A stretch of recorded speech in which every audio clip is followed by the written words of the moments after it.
থমথমে পল্টন এলাকার পরিস্থিতি। ইতিমধ্যেই আপনারা গণমাধ্যমে দেখেছেন যে পুরানা পল্টন এলাকায় অর্থাৎ জাতীয় মসজিদ বাইতুল মোকাররম থেকে নিষিদ্ধ ঘোষিত সংগঠন হিজবুত তাহরীর তারা মিছিল বের করেছেন এবং আমি সেখানকার মুসল্লিদের সাথে কথা বললাম। তারা অনেকেই বললেন এরা নাকি নামাজ না পড়েই অর্থাৎ নামাজ শেষ হওয়ার আগেই মিছিল শুরু করেছেন।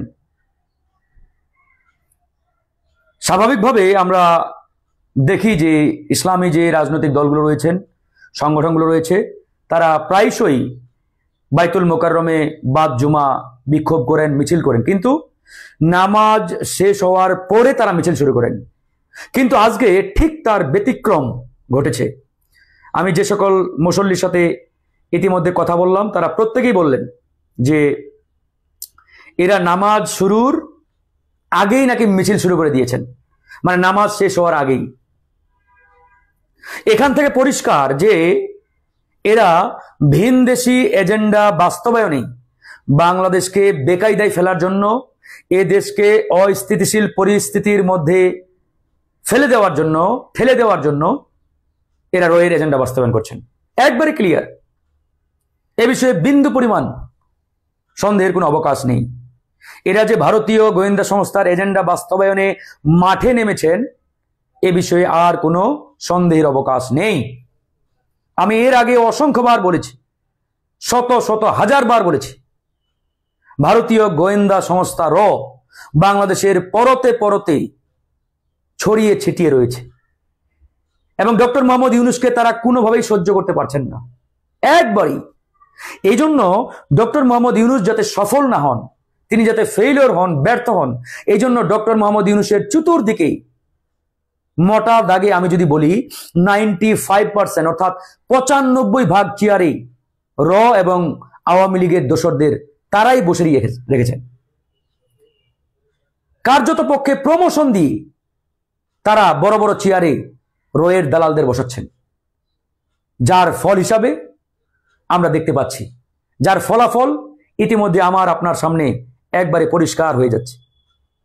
আজকে দেখেন এই যে নিষিদ্ধ সংগঠন হিজবুত তাহরীর, তারা নামাজ শেষ হওয়ার আগেই স্লোগান দিয়ে মাঠে নেমে গেছেন। এরা কিসের মুসলমান আমার তো এটাই বুঝে আসে না। আগে নামাজ শেষ হবে, দোয়া হবে, মুনাজাত হবে, তারপরে না হলে আপনাদের যৌক্তিক দাবি হলে মিছিল করবেন। মানে নামাজ শেষ হয় নাই, তার মানে এরা কেউই নামাজ পড়ে নাই, এরা নামাজ না পড়েই মিছিলে নেমে গেছে। চিন্তা করে দেখেন। এখন আসুন, এই যে ভারতীয় র কেন বাংলাদেশকে এরকম একটা পরিস্থিতির মধ্যে ঠেলে দেওয়ার চেষ্টা করছে? কারণ আপনারা জানেন যে ডক্টর মোহাম্মদ ইউনূস তিনি একজন গ্লোবাল ব্যক্তিত্ব, আন্তর্জাতিক ব্যক্তি, এবং ওয়ার্ল্ড ওয়াইড তার একটা অন্যরকম গ্রহণযোগ্যতা আছে। যেমন পার্থ পার্লামেন্টে একবার দাঁড়িয়ে বলেছিলেন যে আমার ফোনে খুব জোর বড় কোনো ভিআইপি ফোন করলে ওই জয়নাল আবেদিন ফারুক সাহেব ফোন করেন।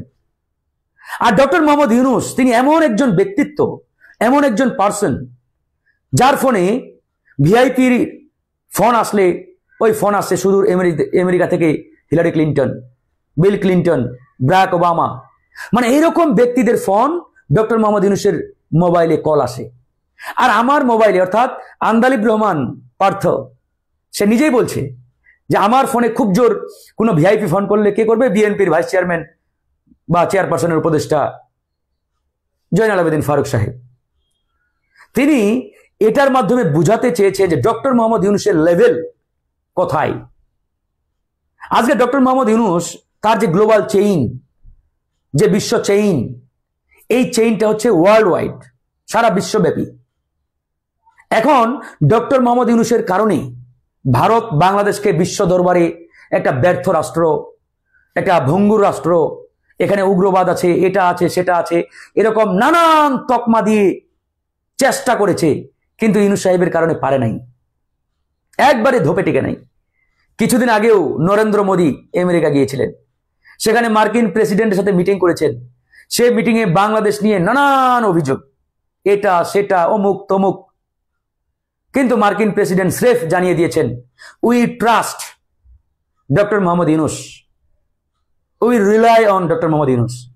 মানে মার্কিন প্রেসিডেন্ট বলে দিয়েছেন যে আমরা ডক্টর মোহাম্মদ ইউনূসকে ট্রাস্ট করি, আমরা তাকে রিলে করি, মানে তার উপরে আমরা নির্ভর করতে পারি। এরপরে নরেন্দ্র মোদীর মুখ কালো হয়ে গেছে। আর কি বলবে যখন মার্কিন প্রেসিডেন্টের পক্ষ থেকে বলা হয় we trust doctor Mohammad Yunus, এরপর কি আর বলার কিছু আছে? ঠিক তার পরপরেই ভারত সিদ্ধান্ত নিয়েছে বাংলাদেশকে ঘোলাটে করতে হবে, পরিস্থিতি ঘোলাটে করে বিশ্ব দরবারের অ্যাটেনশন এখানে নিয়ে আসতে হবে। এজন্যই মূলত এই নিষিদ্ধ সংগঠনগুলোকে মাঠে নামার পায়তারা তারা শুরু করেছে। আর এই নিষিদ্ধ সংগঠনগুলোকে মাঠে নামার পিছনে আইন শৃঙ্খলা বাহিনী এবং গোয়েন্দা সংস্থাদেরও একটা সফট হাত রয়েছে। আমি চ্যালেঞ্জ দিয়ে বলছি, হিজবুত তাহরির আজকে মাঠে নামবে, এটা কয়েকদিন থেকেই মাঠে আলোচনা। আইন শৃঙ্খলা বাহিনী ঘোষণা দিয়েছে তারা মিটিং মিছিল করতে পারবে না। আরে ভাই, তারা যখন ঘোষণা দিয়েছে এরপরে আপনারা কি বসে বসে আঙ্গুল চুষছেন? আপনারা জানেন না যে হিজবুত তাহরির কারা, এরা মাঠে নামলে কি পরিস্থিতি ঘটতে পারে? আপনাদের উচিত ছিল গত 2 দিন আগেই সারাসি অভিযান চালিয়ে এদেরকে সাইজ করা, এদেরকে সায়স্তা করা। পুরো ঢাকা শহরে সারাসি অভিযান চালিয়ে এদেরকে সায়স্তা করা দরকার ছিল, যাতে এরা মাঠে নামা তো দূরে থাক, মাঠে নামার নামটাও মুখে আনতে না পারে। তা আপনারা তখন কি করেছেন? আঙ্গুল চুষছেন বসে বসে। এই কথাগুলো বলতে বাধ্য হচ্ছি আমরা। এজন্যই বলেছি আওয়ামী দালালদের আইন শৃঙ্খলা বাহিনীর বড় বড় চেয়ারে রাখবেন, গোয়েন্দা সংস্থার প্রধান বানাবেন, এরা আপনাদের চুমু দিবে? চুমু দিবে না।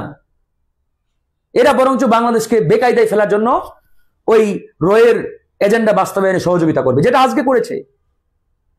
আজকে দেখেন তারা নামাজ না পড়েই বিক্ষোভে নেমে গেছেন বাইতুল মোকাররমের সামনে থেকে। আরে ভাই, গোয়েন্দা সংস্থাগুলো জানতেন না? এরা মিছিল নিয়ে মাঠে নামার দুঃসাহস দেখায় কিভাবে? কিভাবে সম্ভব? আপনারাই বলেন। আমার একটা লজিক আপনারা ভুল প্রমাণ করেন। ডক্টর মোহাম্মদ ইউনূসের সরকারের অনেক সমালোচনা আমরা করি, এখনো করছি, কিন্তু তারপরেও আমরা বলছি ডক্টর মোহাম্মদ ইউনূস বাংলাদেশের জন্য একটা অ্যাসেট, সম্পদ। এবং ওই পরিস্থিতিতে, মানে জুলাই আগস্টের পরিস্থিতিতে তিনি আল্লাহর পক্ষ থেকে একটা রহমত ছিলেন, অস্বীকার করার কোনো কারণ নেই। কিন্তু প্রবলেমটা সেখানে না, প্রবলেমটা হচ্ছে ডক্টর মোহাম্মদ ইউনূসের চতুর্দিকে যারা আছেন তারা প্রবলেম।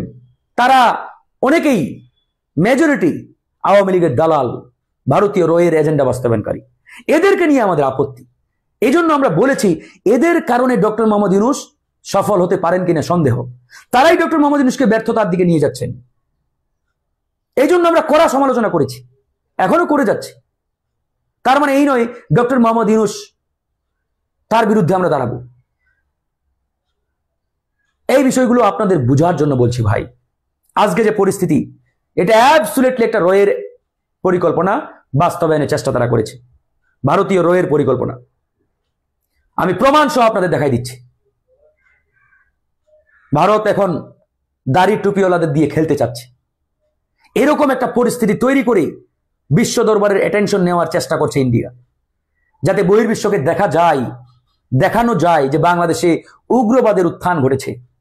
এখানে আবারও উগ্রবাদের উত্থান হচ্ছে, তারা মাথাচাড়া দিয়ে আবার বাংলাদেশকে বেকায়দায় ফেলার চেষ্টা করছে।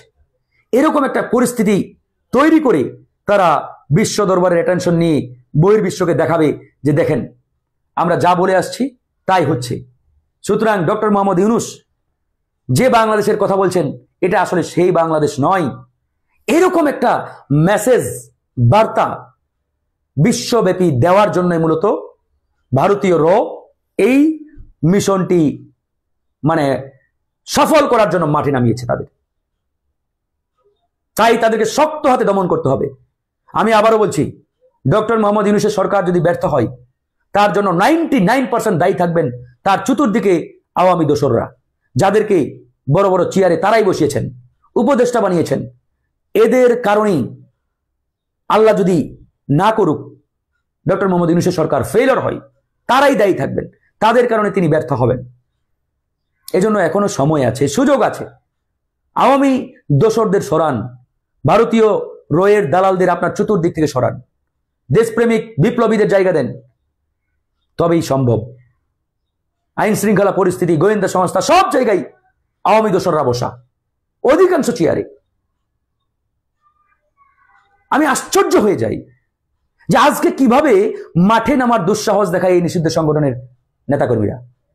এরা কিন্তু কয়েকদিন আগেই সিদ্ধান্ত নিয়েছেন এবং ঘোষণাও দিয়েছেন, পেপার পত্রিকায় সবাই দেখেছেন। তারা ঘোষণা দেওয়ার পরে আইন শৃঙ্খলা বাহিনী, গোয়েন্দা সংস্থাকে বসে বসে আঙ্গুল চুষছে। আপনারা বলেন, গোয়েন্দা সংস্থার উচিত ছিল, আইন শৃঙ্খলা বাহিনীর উচিত ছিল সারাশি অভিযান চালিয়ে তাদের মেরুদণ্ড ভেঙে দেওয়া। গতকালকেই তারা মাঠে নামার কথাটা যাতে মুখে উচ্চারণও করতে পারে না পারে, এরকম পরিস্থিতি তৈরি করা দরকার ছিল। তো যাই হোক, এগুলোর মাধ্যমে বিশ্বব্যাপী নেতিবাচক মেসেজ দেওয়ার চেষ্টা তারা করছেন। আমাদের সজাগ থাকতে হবে, সজাগ থাকতে হবে, রুখে দাঁড়াতে হবে। কোন নিষিদ্ধ সংগঠনের সদস্য দেখা মাত্র একবার উত্তম মধ্যম দিয়ে আইনের হাতে তুলে দেবেন, আইন শৃঙ্খলা বাহিনীর হাতে তুলে দেবেন। কোনো ছাড় দেওয়া যাবে না আর। ভালো থাকবেন, সুস্থ থাকবেন। আসসালামু আলাইকুম রহমতুল্লাহ।